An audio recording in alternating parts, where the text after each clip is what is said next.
I'm gonna need it. Yeah. As you might be able to guess, what? We have a lot of comments. I'll let my co-judge go first since I presided. We'll try to be brief. Yeah. Okay, so first we'll introduce ourselves. My name is Christopher Knight. Where are you guys from? You give no, not yet. Oh, not You yet. gotta wait. The blue bells aren't bad. Oh, right, my bad. Good call. My name is Christopher Knight. I'm an alum of Eastern Michigan University. I also went to the University of Virginia School of Law, where I graduated this past May. I guess technically I'm an attorney, and I am licensed now. And I clerk for the Honorable Gershwin A. Drain in the United States District Court for the Eastern District of Michigan in downtown Detroit. Oh, okay. My name is Stephen Herbis. I'm at 3L at the University of Wisconsin. I also am an Eastern Michigan alum. Chris and I did mock trial together. We were awesome. I do mock trial in law school. Captain of our mock trial team. I'm president of our moot court team. So that's just a little bit where we're coming from. Yeah, I did mock trial in law school yes. as well as Yeah. president of our team. We were pretend lawyers for a long time. So. Yeah. Okay, so let me talk about some general things that everyone can work on. And then maybe get into some specifics, because I don't want to keep you here all day. But there was a lot that kind of happened that I couldn't write down. So first thing I have written down is gamesmanship is tacky. So there are times where it is strategically in your benefit to run your opponent's clock while they're cross-referencing your exhibits.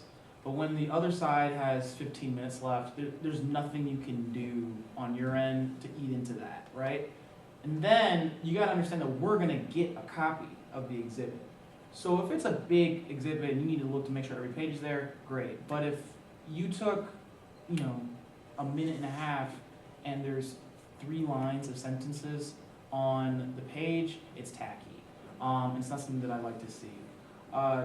In real life, I manage real trials. Like I have a docket, I have to work with attorneys, and I expect them in my court in Judge Drain's court to work together, because if you have a real life jury, you're really interrupting their day to just have them in the trial. And when there's gamesmanship like that, it can slow the process down, and it interrupts people's time. So don't do that. Themes need to come out. So everyone used their theme in open and in close, but for me it felt like those were the only 2 times where I really felt the theme come out.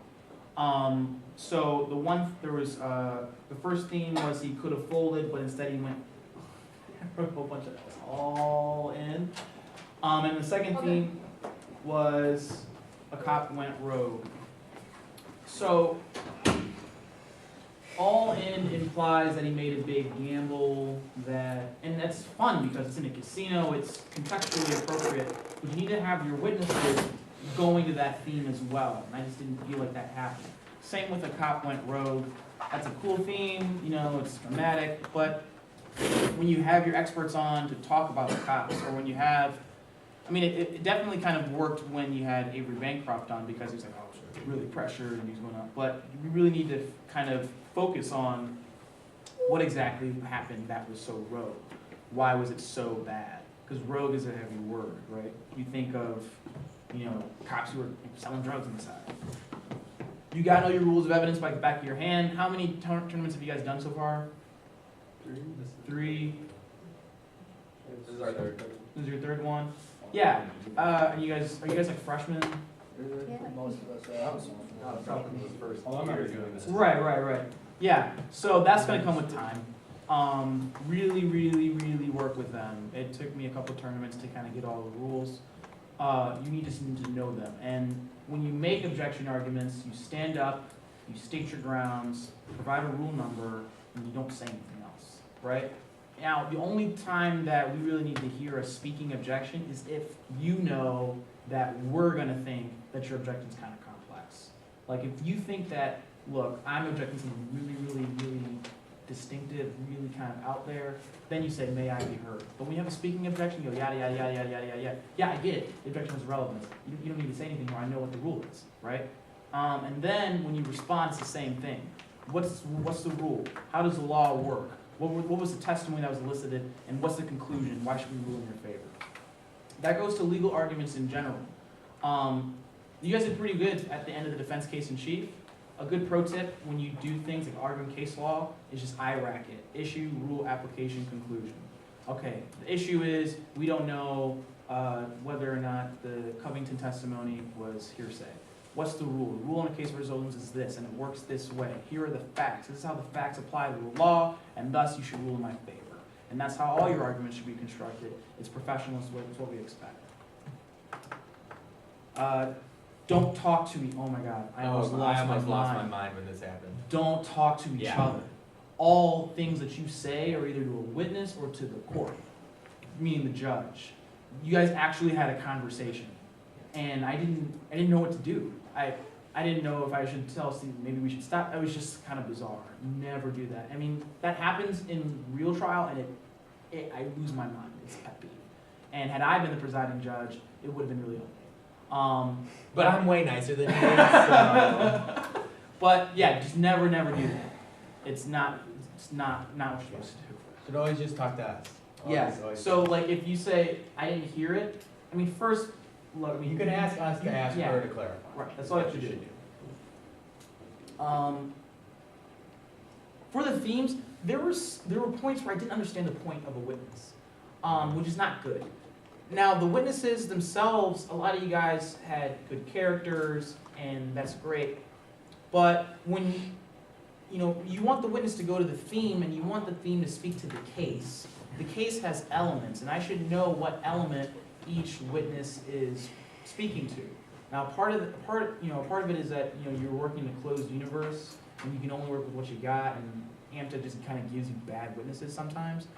But you can help me out by headlining and doing techniques like headlining, which some people call it signposting, or looping, which means you take what you heard and you incorporate it in the next sentence. Some of you guys did that, and I made a note of it when it happened. But if at a certain point I don't know how I got to where we ended up in the testimony, we go from name to the end of the testimony, and I don't know how we got there, that's a problem. That's a problem with the organization of the direct. The direct is supposed to be conversation. And speaking of that conversational aspect, when you're directing, I understand that you guys have scripted it. Like, I know you practice. But if I go to Steven and I say, did you notice anything in particular in the casino with all the stuff going on? And he says, oh yeah, they had a black briefcase. Sounds weird. It sounds weird, right? If I'm a juror, I'm like, why did you notice that? Was the briefcase black but also covered in glitter? Like, I don't understand. So instead, you can just ask, who came to the table? Was he holding anything? Yeah, he had a black briefcase, right? Was it normal for him to have a black briefcase? No, I've never seen a black briefcase. How often do you see him? I see him in there all the time. He never has a black briefcase. This is the first time, right? And that's more conversational. It's more natural. It's more fluid, right? And that's what you want in a direct. It just be a fluid conversation where the attorney fades into the background and guides the witness through a story. This is the last thing I get into. I get into specifics for individuals. 7 copies of everything. 7 copies of everything. We need 1 for opposing counsel, 1 for the witness, 2 for the judges, 2 for the ones you lose, and 1 for you. Right? There should never ever be a point where you need to come and get stuff from me. You have a copy. There'll never be a point where I need to get opposing counsel's copy. You have a copy. I got 3 more copies, right? So that's just a pro tip. As far as specifics, I'll try and make this quick. Chris, I really liked you. You never got too high. You never got too low. And you actually have some pretty good techniques in there. The only thing I really want to work with you on is your choice of words, your selection of your words. So I seen an email in there. It's not professional. Just say, the document provided by opposing counsel contains such and such, right? You had another one where the stacks. It doesn't care. It doesn't matter how many stacks you saw. I mean, we understand. You know, we're young. We get it, but you know. And I know you were making that argument on the fly, and that argument was a good argument. You know, it's just a tweak. So that's a nitpick. You know, so that's a compliment that I'm nitpicking you on something so minute. All you guys need to work on is your comfort with the rules of evidence. Last thing, John Markowitz, when you refresh recollection, that was the right move to do. You just didn't know how to do it, which is fine. You'll learn. It's really you can, and this was like a watershed moment for us where we both just didn't know what to do, and that's why we just kind of had you guys read evidence on the record. What we should have done is none of it should have come in. It's all hearsay, but we're not. We're not going to put anyone in a situation where your witness doesn't get to testify, and you know. So, it's not gonna happen. so like demerits to J.D. Lorian, you have to know where you went to school, right? But in the event that you forget something like your principles and methods and whatnot, and that happens, I guess. The trick is you just say, look, first if you give you a wrong answer, you can just kind of say, are you sure, right? Just kind of say you went to where, right? If he still's like, I don't remember, that's fine. So do you need your memory refreshed? You can really refresh with anything, right? So, like, Stephen, what do you not remember? My whole life. If I showed you this cell phone, would it help you refresh your recollection? Sure would. All right. Your Honor, showing the witness my cell phone. Now, And put then up he the can- cell phone yeah, and he look can up just when look. your memory's been refreshed. Now, he kind of did that.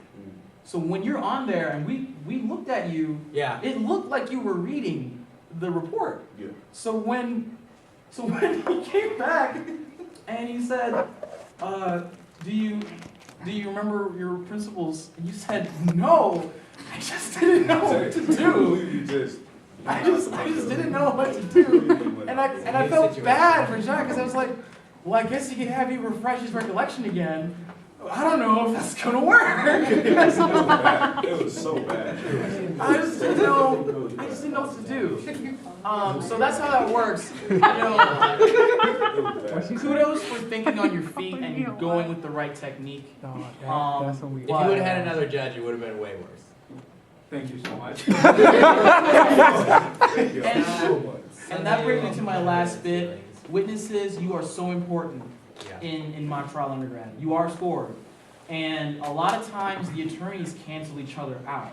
So the witnesses can make or break the trial. Amen. You are there to provide you have two jobs. Tell your story in a somewhat entertaining way and maintain credibility. Don't hurt yourself on the stand. Remember, Mr. Hyde. Mr. Hyde, Mr. Peterson, I had nice things to say about you during the direct, Yeah. and then I have in big all caps, why Vegas? I can probably it sounded really bad. It sounded so bad. It sounded Is yours? weird. I was like, Yeah, at worst you break rules. At best you break rules. At worst there's like dead hookers. I don't know what to do.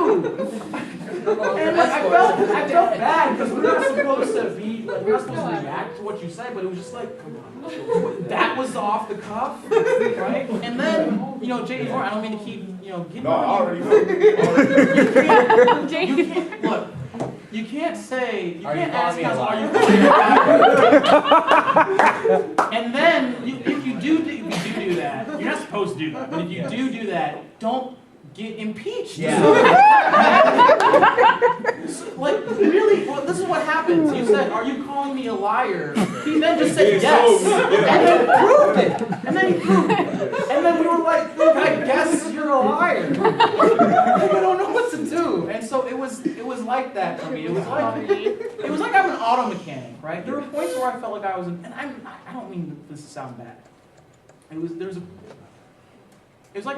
points where you guys were great, where there was good technique, and I was like, yes, this is good. This is how it's supposed to work. There's other points where it was like I was an auto mechanic and I was asked to fix an engine, and then I asked the person what happened to the engine, and the guy said I threw a blender in it. And I don't know how to fix that. No one ever throws blenders in their engine. right? And there's so much wrong when that happens. And there's a lot that you guys did right, and you guys should just need to work on the finer points, right? Or on the basic points, like knowing your character, That's it, yeah. right? Yeah. But I do want to commend you on a job well done.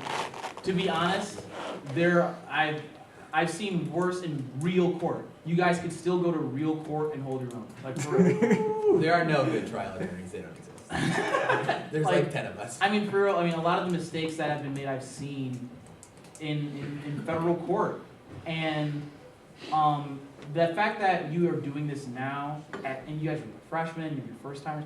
Like what this does is it sets you up so well for actual